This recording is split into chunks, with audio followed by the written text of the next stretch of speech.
A must-see probe into a potentially life-threatening problem. We spent the past several months analyzing the data on more than 10,000 dams in the tri-state and discovered about a third of the ones that threaten the most people are also at the risk of failing, and the consequences could be fatal. Our senior investigative reporter Tara Rosenblum brings us the data she uncovered in this investigation. There it goes. This dramatic video captures the moment a nearly century-old dam bursts. There's the rush. Soon, billions of gallons of water is unleashed, submerging thousands of homes, roads, and bridges. You can seek higher ground now. It all played out in Michigan last year at a dam cited for safety lapses by federal regulators for years. But many experts fear more dam disasters like this one are coming, and the next time it could happen here. Dams will fail and people could die. A months-long Team 12 investigation analyzed the state and federal data on more than 10,000 aging dams across the tri-state and discovered hundreds of them are so poorly maintained they could ultimately cause life-threatening floods. So the devastation is tremendous for these communities. And if we don't take action, that's the type of consequence that we could see.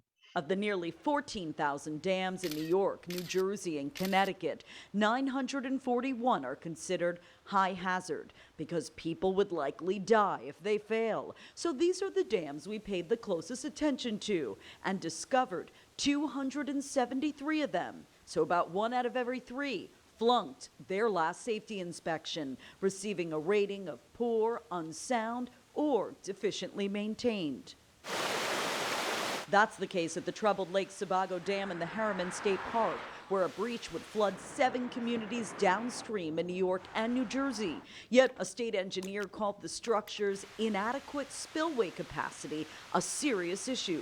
Top aquatic ecologist George Jackman refers to the tri-state's aging dams as ticking time bombs right in our backyard.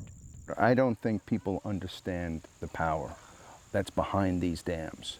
Our review of open records also led to another alarming discovery, a chronic pattern of poor emergency planning, especially in New York, where 1 out of every 5 dam owners legally required to file an emergency action plan, known as an EAP with the state, has failed to comply. The Bowman Avenue Dam in Rybrook is one of 209 dams in the state without a required EAP on file. But that's not the reason the nearly century-old structure once made international headlines. Iran hacks into the control system. So what's at stake here at the end of the day? Your lives and property. Greg McKenzie was hired to install a new computer at the site after the highly publicized hack, but says the dam remains vulnerable today and is still in a state of disrepair. It's an accident, bad accident waiting to happen. Ultimately, who is responsible for repairs is the dam's owners, which can be a state or local government or even private individuals who, not surprisingly, often don't have the money to fix them. They have a 50, 75-year life, and they have to be either rebuilt or repaired or removed. For instance, the average age for a dam nationwide is 57, but it's 68 in New York, it's 50 in Connecticut, and 85 in New Jersey. You can't ignore a dam. These are not stone walls in a forest that you can just abandon. Because we've already seen the dam has failed. How ignoring the problems can lead to painful consequences. Tara Rosenblum, News 12. Well, if you're concerned about the safety of your local dams, you can reach out to Tara on social media. We also have an online database to look up the most recent inspection reports of the dams in your neighborhood. Just head to news12.com to get started. And then tomorrow on the News at 10, we'll reveal more shocking findings involving a high-risk dam targeted by cyber hackers.